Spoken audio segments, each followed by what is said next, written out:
couple of things stand out really. Firstly, we had our AGM a couple of weeks ago. I noted that there were a number of our staff at the virtual meeting, which is really great to see. I know it's difficult to get people to give up time on an evening after a busy day, so I do appreciate the fact that folk were interested and turned up. And I think, after a little prompting, we did get some discussion going. I think it's fair to say that there's still a lot of frustration out there amongst GP practices. I think, demand continues to outstrip capacity. And I think it was an opportunity for us to discuss the future, particularly our strategic thinking for our sort of 3 to 5 year strategy. And I think that was well received. We certainly I didn't detect any significant pushback from shareholders, so it feels like we're on the right lines. And again, we'll continue to engage with shareholders on that. So that was one thing. And then the other thing is I was down in London last week for an NHS England GP Leaders event, which was really interesting, really good opportunity to meet with colleagues from other parts of the country in leadership positions, and also with the likes of Claire Fuller and Amanda Doyle to talk about what NHS England primary care leaders think about the future.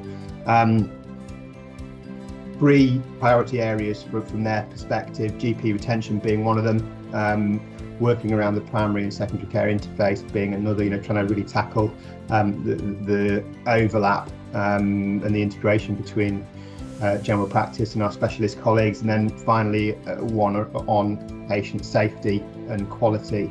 And I think on reflecting on these on the train home, I think they're all areas where we're already starting to shape our thinking. As I say, I mentioned our strategic planning for the next 3 to 5 years, and I think workforce is in there, thinking about how we integrate with our wider colleagues is there.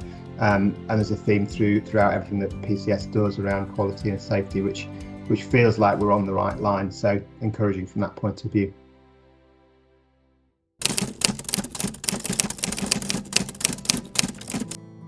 This is always a really challenging one to answer, because you don't want to single people out, because I do just appreciate how much everybody is doing, how hard people are working, but also their commitment to patients ultimately, but to the organisation as well.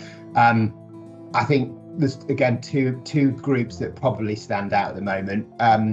Just linked to that theme of quality and patient safety, we've had the unfortunate issue of going to a coroner's inquest. Not that PCS was in any way at fault, but it was part of that process, and it's always a stressful thing to have to do. But I have to say that people like Effie and Lucy and colleagues from the PCS team did a fantastic job. I think just the way that they handled it was really, really professional.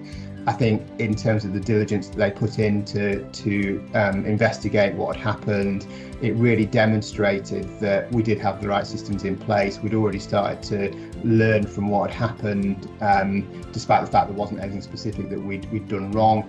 And it gave me a lot of confidence that we have got robust mechanisms in place. I think it's important not to be complacent. We have to continually improve and have this process of openness about where things could have been better in a no blame way. But I think we're developing that culture, and I think that stands us in really good stead for ensuring that we've got safety and quality services.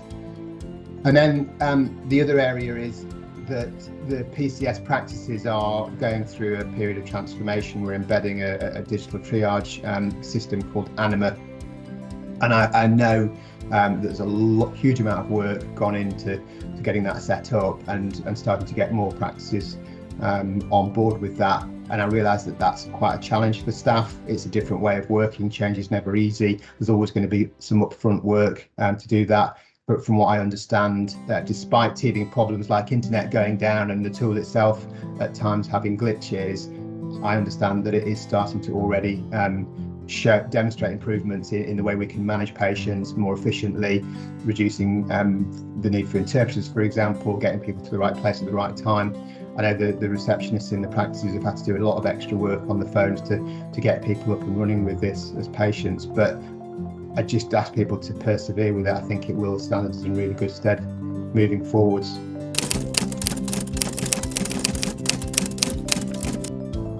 I've got PTS, Primary Training Solutions Board, this afternoon for the first time. I've not attended that previously, so I'm really looking forward to hearing about the work that they're doing, how they're planning to develop PTS. They've got some really great ideas around training for general practice, as well as the wider industry training that they do. I think they're already getting really good feedback for the PLIs that they've put on. So yeah, that's an exciting thing that I think PCS is involved in through its subsidiary PTS